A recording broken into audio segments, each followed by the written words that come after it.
I think the most important thing that any elected official, but particularly county elected officials, the most sacred responsibility is health, safety, and welfare of our constituencies. Government was created for the health and safety of its residents. When we put that at risk, we're not doing the government's job. When you think about, the importance of public health and safety, as a Westchester County legislator, that's a number one priority for me. I see this as a real responsibility of local government officials to be sure that their water sources are protected and kept healthy. I represent Northeast Westchester, which is also the New York City water supply.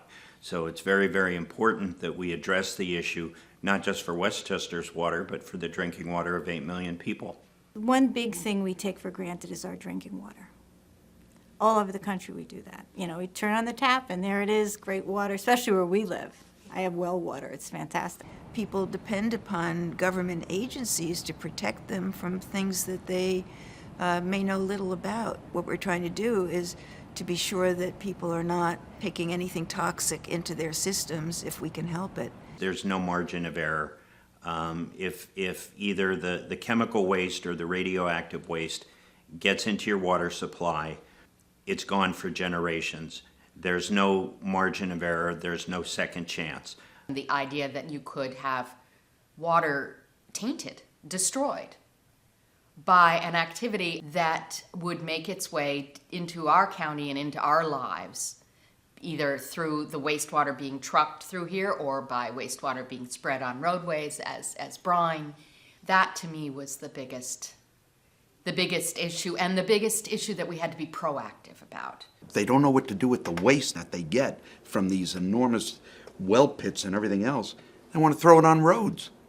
And the material is carcinogenic, it's radioactive, it's got chemicals in there that would, lay waste to a whole civilization, and yet they want to put it on the roads. It was a clever business move for the gas companies to try to give away the brine or the dewatered salts to municipalities because, as a former local elected official, I do know that the snow removal, ice removal, dust control is a very big expense for municipalities. So if you could get it at a free or cheap rate, that would be something that would be attractive for municipal budgets. Some of these municipalities are small and they don't have a lot of funds for these things, and they could be offered this at a very reduced price, and it could be putting it on our roads, which is such a scary thing because I live right near the river. But being by the river, you have to be very conscious of what goes in it. The most persuasive arguments to me were the discussion of radiation in the brine that could be spread on the roads for de-icing and dust control. That was very, very compelling and very scary. And then, of course, the horrendous toxic brew of chemicals that would go into our sewage treatment plants and not be treated, and at the same time kill the healthy bacteria in our sewage treatment plants. There would be no way our wastewater plants could be able to tell what's in that waste. And I just don't think we want to take the risk of harming our plants because these are expensive places to treat wastewater.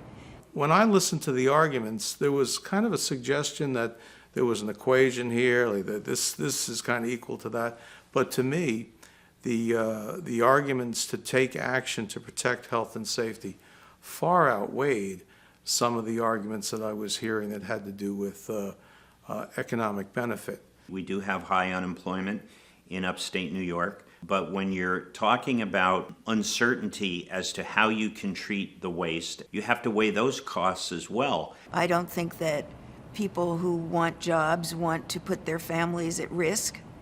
A clean environment has a lot of possibilities for clean energy and clean air and clean water that can create a wonderful economic environment. You don't just develop jobs by destroying the environment. You can also develop jobs that protect the environment and that do research into ways to do things in an environmentally sound and sustainable fashion. We should be having a solar revolution here to wean us from nuclear power, to wean us from foreign oil.